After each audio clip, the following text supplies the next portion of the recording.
आज का जो हमारा टॉपिक है वो है गैमीटोक्लोनल वेरिएशन, जो कि आता है टॉपिक सोमा क्लोनल वेरिएशन के अंदर, और ये प्लांट बायोलॉजी पेपर का टॉपिक है हमारे पास। तो गैमीटोक्लोनल वेरिएशन स्टार्ट करने से पहले मैं बताना चाहूँगी, मेरा नाम प्राची प्रिया है और मैं आप सबका अपने चैनल रिवीजन तरीका में स्वागत करती हूँ।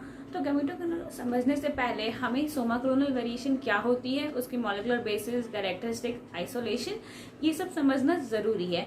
अगर तो आपको ये सब नहीं पता है तो आपको आई बटन में मेरी वीडियो के लिंक मिल जाएगी, आप वहां से उस वीडियो को पहले देख ले, तब आपको ये वीडियो ज़्यादा अच्छी तरह से समझ आएगी। तो स्टार्ट करते हैं हम अपना गैमीटोक्लोनल वेरिएशन अपने नोट्स के साथ। तो यहाँ पे हम गैमीटोक्लोनल वेरिएशन देखने वाले हैं। गैमीटोक्लोनल वेरिएशन जैसे कि मैंने पिछले भी बताया था, जो हमारी जेनेटिक वेरिएशंस किसकी वजह से आती है, हमारी कोई भी जो भी हमारे गैमीटोफाइट्स होते हैं या तो जो रीजेनरेटेड प्लांट होते हैं, और ये पॉलन एंथर के केसेस में हमें देखने को मिलती है। तो पहले दो लाइनों में हमें यही डेफिनेशन बताई हुई है, जो कि हम रीड करते हैं।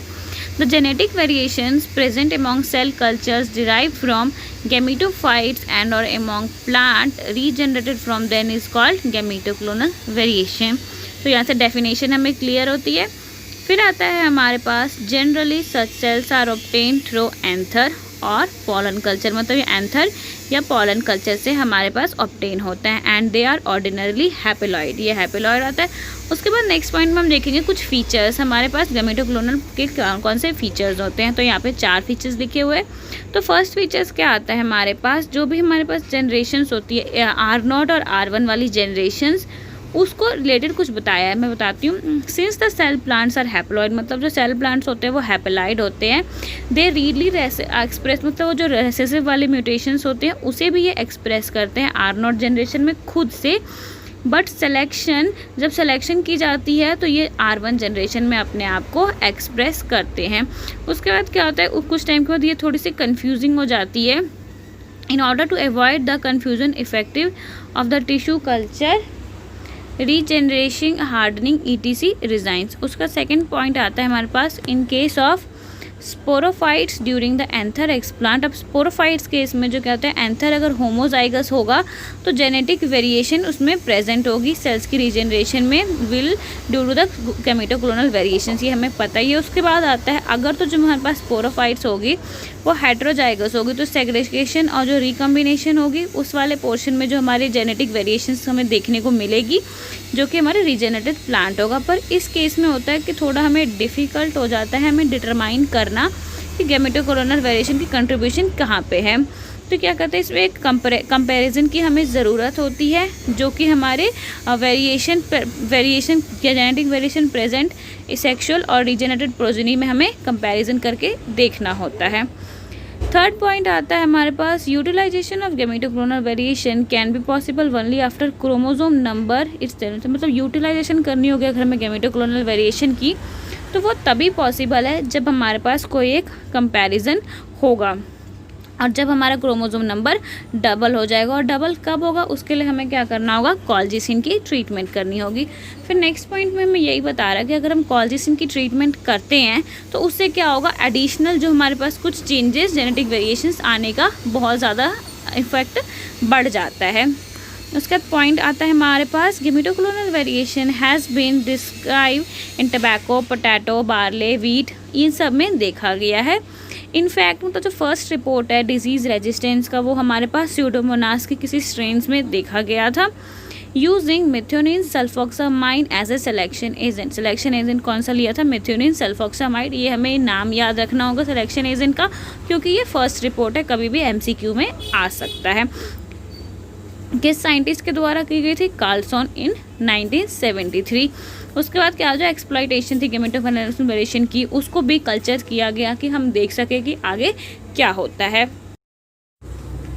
उसके बाद ये कुछ एग्जांपल्स है, जैसे टोबैको में 1973 में उसका कहता है, a new strain of potato virus Y, मतलब PBY designed as PBY3 was discovered in USA। मतलब ये यहाँ पे USA में डिस्कवर्ड हुआ था। This strain was highly narcotic to all American flue cured germplasm, मतलब क्या था, ये एक नारकोटिक था किसके लिए, जो भी हमारे वहाँ पे फ्लूक्रोड जर्मप्लाज्म थे। Anther culture from a single plant of a flue cured variety MCNAIR 944 yielded 545 haploid plants of which one was resistant to PBY3। इसमें क्या हुआ, अमेरिकन में जो पे फ्लूक्रोड जर्मप्लाज्म था उससे एंथर कल्चर किया गया। एंथर सिंगल प्लांट से एंथर कल्चर, मतलब हर एक जो फ्लूक्रोड प्लांट थे उससे एक एंथर कल्चर किया गया। एंथर कल्चर करने के बाद क्या हुआ, वहाँ पे कोई स्ट्रेन थी M3NAIR 944, क्या हुआ, इसने क्या किया, यील्ड किया 545 हैप्लॉइड प्लांट्स को। उसमें से जो एक प्लांट था वो किसके रेजिस्टेंस था, PBY3 के। उसके बाद क्या होता, double haploid from this plant design as NC60T, मतलब यहाँ पे कुछ डिज़ाइन बताया जा रहा है एक्सपेरिमेंट पे, किस किस तरह से करके देखा गया कि वो किस तरह से वो रेजिस्टेंस करती है। तो उसके बाद फिर से देखा गया कि वो रेजिस्टेंस करती है PBY3 की, but yield was 90% lower than the present MCNAIR4। सीधा सीधा यहाँ पे मैं इस तरह से समझाना चाहूँगी कि हमारे पास MCNAIR था, उसका कुछ एंथर कल्चर किया गया, तो उसके बाद उसमें जो 945 प्लांट्स आई थी वो हमारे पास रेजिस्टेंस थी, उसमें से कोई वन प्लांट था रेजिस्टेंस था PBY3 का। उसके बाद फर्दर किया गया NC602 रेजिस्टेंस था, पर इसकी क्या जो थी, यील्ड बहुत लो थी, 19% ही थी। MCNAIR 44 the PBY3 resistance of an was governed by a single gene expressing additive effects partial dominance। NC602 was backcrossed to MCNAIR 944 as selection during advanced self generation। तो इसको मैं फ्लो चार्ट की help से आपको समझाती हूँ। तो एक बार हम यहाँ से पहले रीड कर लेते हैं।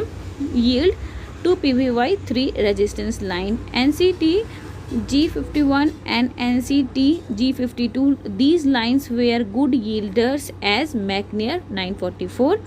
Line NC74 has been registered to PBY3 resistance germplasm line।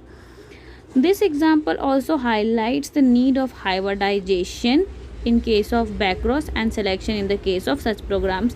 मतलब इसमें क्या हो, जैसा कि हमने पिछले भी पढ़ा कि हमें हमारे जो कल्चर फर्स्ट कल्चर्स वगैरह को जो कुछ स्ट्रेन्स में हमने पाए, उसके बाद क्या हुआ, कुछ एक्सपेरिमेंट शुरू हो गए, कुछ हमने एग्जाम्पल्स लेना शुरू कर दिया। तो यहाँ पे आप फ्लो चार्ट में देख सकते हैं, वहाँ पे लिखा हुआ है MCNAIR 944, उसका क्या हुआ, एंथर कल्चर हुआ। उसके बाद 545 हैप्लॉइड प्लांट बने।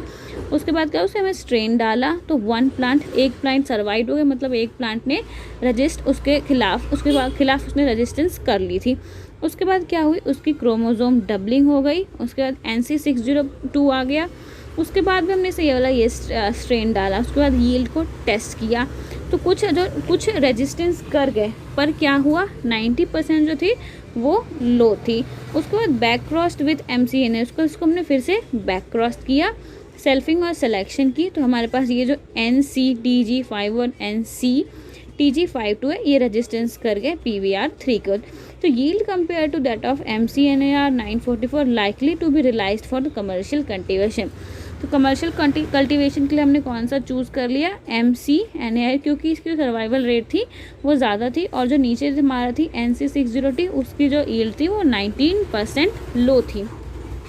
तो नीचे भी हमारे पास लिखा हुआ है, development of commercial accepted lines of tobacco from the interior, but PBY3 potato virus voice strain 3 resistance gametoclonal variation by back crossing it to present a variety followed by selfing and selection। तो जैसा कि हमें समझ आएगा कि मतलब कौन सा हमें सेलेक्ट करना है अपने गेमेटोकोलोनल वेरिएशंस के साथ, कौन किसकी रेजिस्टेंस होती है, सब एक्सपेरिमेंट करके हमारे पास जो ओवरऑल रिजल्ट आया उसमें हमने चूज़ किया MCNAIR 944, क्योंकि जो उसकी यील्ड है वो जो हमारे पास NC602 है उससे काफ़ी ज़्यादा है। NC602 की जो यील्ड है वो 19% लो है। तो हमने देखा गेमेटोक्लोनल वेरिएशंस क्या होती है और उसका एक फ्लो चार्ट के फॉर्म में भी देखा। अगर आपको मेरी आज की वीडियो अच्छी लगी है तो वीडियो को लाइक, शेयर और सब्सक्राइब करना बिल्कुल ना भूलें। तो मिलते हैं नेक्स्ट वीडियो में, तब तक के लिए thank you, ta-ta, bye bye.